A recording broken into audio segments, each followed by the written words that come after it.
Yo, what's up, you guys? Barry K. Brown, the Killer Poet, and today I want to answer another question for you guys. So, this question comes from Cora, and it goes as the following: what is bad copy? And can you show examples?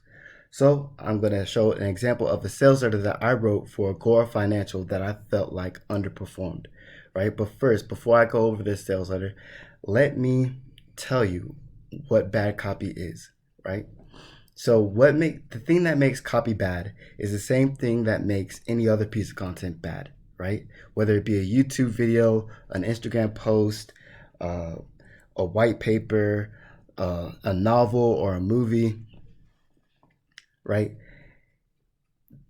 No matter what it is, if your piece of content has either of these three things, it is going to be bad, right? And that is confusing, unbelievable, or boring. If your content is either confusing, unbelievable, or boring, it is likely to be bad, it is likely to be ignored, and people are just gonna, not engage with it, right? It's not gonna perform the way that you expect it to because it is confusing, unbelievable, and boring, and people just don't engage with that kind of content, right? So, I'm gonna show you an example here in this sales letter, and I'm going to explain why I believe this content was either confusing, unbelievable, or boring, right? So we have one mistake here, glaring mistake in the headline, and it is the biggest tech innovation in history won't come or any of the Silicon Valley titans, right? That or is meant to be from, right? So we have a glaring spelling mistake, a glaring error in the headline of our copy, right?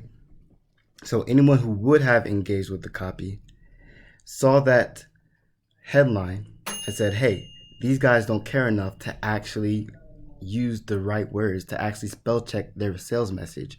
Why should I care enough to read it? Right? So it makes your copy unbelievable, right? So make sure that you use spelling mistakes intentionally, right? If you have unintentional spelling mistakes, then your copy could come off as unbelievable and confusing, right? Because someone has to decide what is that or supposed to be, right? And like, if I don't want to do that mental work, it's confusing for me. I'm just going to ignore it, move on to the next thing that I want to see. Another thing, in this sales message, I'm talking about 5G technology, and to an audience who is already familiar with 5G and what it can do for them, right?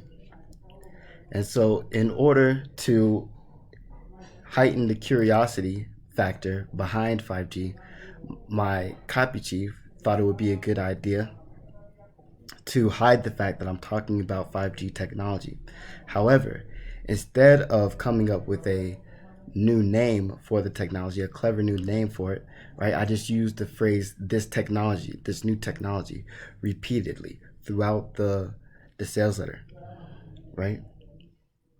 And so that can come off as confusing and it comes off as boring, right? Because I'm using the same phrase over and over and over and over and over and over. And this sales page goes on for 62 pages, right?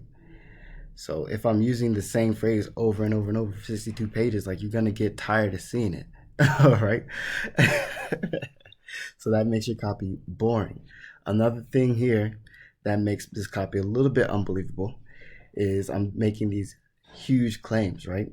That you can make 16,934% returns on this small investment, right? So you can turn $100 into $16,934. And that's almost unbelievable.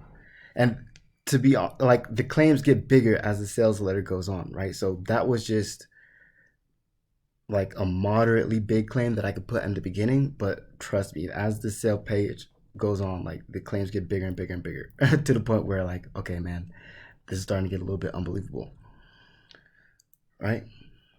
So there it is.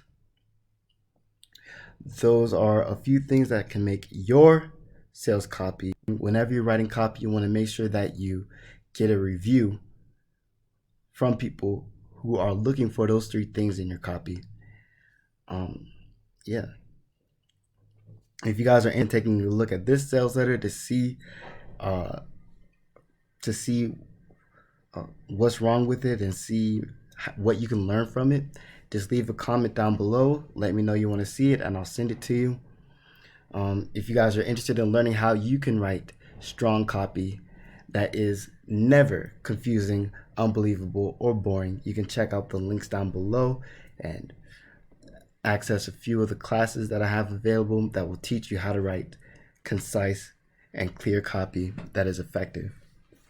Right? So, I'm Barry K. Brown, the Killer Poet. This has been my explanation of what bad copy is, and I hope you guys learned something from it. Subscribe to the channel. I hope to see you guys in that next video. You guys have a great day. Peace.